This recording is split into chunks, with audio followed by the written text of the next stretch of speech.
သစ္စာရှိပေးမယ်ဆိုတဲ့စကားထက်ပို့ပြီးတော့ပြည့်စုံတဲ့စကားတချို့နဲ့ချစ်မဝလေးကိုချုပ်ခဲ့တဲ့လူပြိုသူကြီးကိုစေရပရိသတ်များအားလုံးပဲမင်္ဂလာပါရှင်အခြေအေးမှာပွေရှုပ်ခဲ့လုံးလို့ဒီသက်စားပဲကြီးပဲလုံးလောက်တယ်ဆိုပြီးတော့ပရိသတ်တီထင်ခဲ့ကြပေမဲ့အခုကတော့အရန်ချရတဲ့ချစ်မဝလေးကြောင့်အရာရာပြောင်းလဲခဲ့ပြီလဲဖြစ်ပါတယ်အသက်40ကျော်တဲ့အထိဘဝကိုတယောက်တည်းဖြတ်သန်းခဲ့တဲ့ကိုစေရကတော့အခုဆိုရင်ချစ်မဝလေးတီတာအရာရာဖြစ်နေတာပါမိဘတွေကအိမ်အောင်ပြုတ်ဖို့ပြောရင်လည်းမတုံမလုံးနဲ့တယောက်တည်းနေဖို့ဆုံးဖြတ်ခဲ့တဲ့စေရကအခုဆိုရင်တော့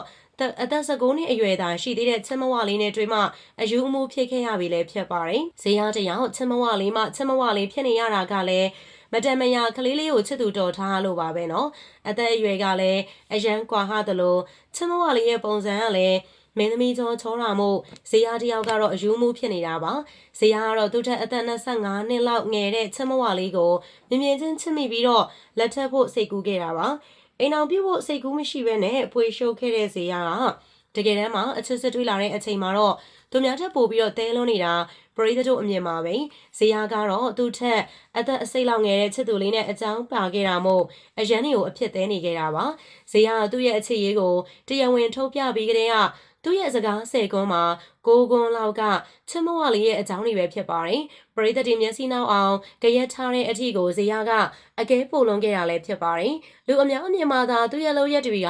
ဒီလိုမျိုးပုံစံဖြစ်နေပေမဲ့သူ့အနေနဲ့ကတော့ချစ်မဝလေးကိုတကယ်ချစ်လို့အရာရာကိုပုံအောကျင်တဲ့သဘောမျိုးဖြစ်ပါတယ်ဇေယျကချစ်မဝလေးကိုဘယ်လောက်ချစ်လဲဆိုရင်တော့သူအလုံးနဲ့ခီးထွက်ရတာမျိုးရှိရင်လဲအားတိုင်းဖုန်းခေါ်သလိုဗီဒီယိုကောလည်းအမြဲခေါ်တဲ့အထိပါပဲဇေယျကတော့ကောင်မလေးကရှိသမျှအရာမှန်သမျှပုံအောပြီးတော့ပေးထားလို့သူရှာသမျှကောင်မလေးအတွက်ပဲဆိုပြီးတော့ကောင်မလေးကိုအရန်ချစ်ပြီးတော့တန်ဖိုးထားတဲ့အထိပါပဲသူကချစ်မဝလေးကိုချစ်သူတက်တဲ့နှစ်ကျော်တာနဲ့သူ့မှာရှိတဲ့စီးစိမ်ဥစ္စာအကုန်ပေးပြီးတော့တင်တောင်းခဲ့တယ်လို့ကောင်မလေးကိုအရန်ချစ်တာမို့ကောင်မလေးစိတ်ချမ်းသာအောင်ဘယ်တော့မှမဖောက်ပြန်မဲနဲ့သစ္စာရှိပေးမယ်ဆိုပြီးတော့သူ့မှာရှိသမျှအာရအားလုံးကိုအကုန်ပုံအောပြီးတော့လက်ထက်ခွင့်တောင်းခဲ့တာလည်းဖြစ်ပါတယ်အဲဒီလိုမျိုးအပြောကောင်းကောင်းနဲ့သူ့မှာရှိတဲ့အရာမှန်သမျှအကုန်ပေးပြီးတော့လက်ထက်ခွင့်တောင်းခဲ့တဲ့ဇေယျကတကယ်တမ်းလက်ထက်ပွဲကြီးကိုကျင်းပတဲ့အချိန်မှာလဲစကလုံးတွေနဲ့အပီချုပ်ခဲ့ပါတယ်ဇေယျကတော့သူမျောလင်းဆောင်စားနေတဲ့လက်ထက်ပွဲမှာသူတို့သမီးချက်ကိုပို့ပြောနေတာအားလုံးမြင်မှာပါပဲပွဲတိုင်းမှာလည်းပျော်လွန်းလို့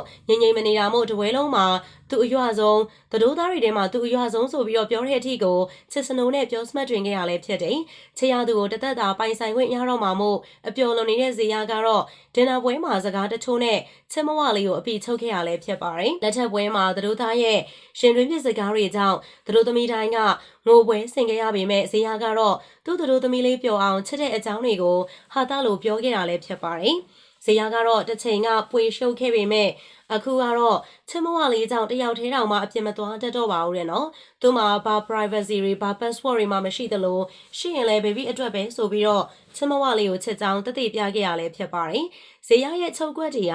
ဒါနဲ့တင်မပြီးသေးပါဘူးအရင်ကမိုက်ခဲ့ပေမဲ့အခုတော့ချစ်မဝလေးကြောင့်ပြောင်းလဲသွားပြီးတော့human right ကနေပြီးတော့ woman right ဖြစ်အောင်ကြိုးစားမယ်ဘယ်တော့မှသစ္စာမဖောက်ဘူးဆိုပြီးတော့ဒင်နာပွဲမှာအပီချုပ်ခဲ့ရလဲဖြစ်ပါတယ်အဆုံးထိလိုက်ပါကြည့်ရှုပေးတဲ့အတွက်အားလုံးကိုကျေးဇူးများတင်ပါတယ်ရှင်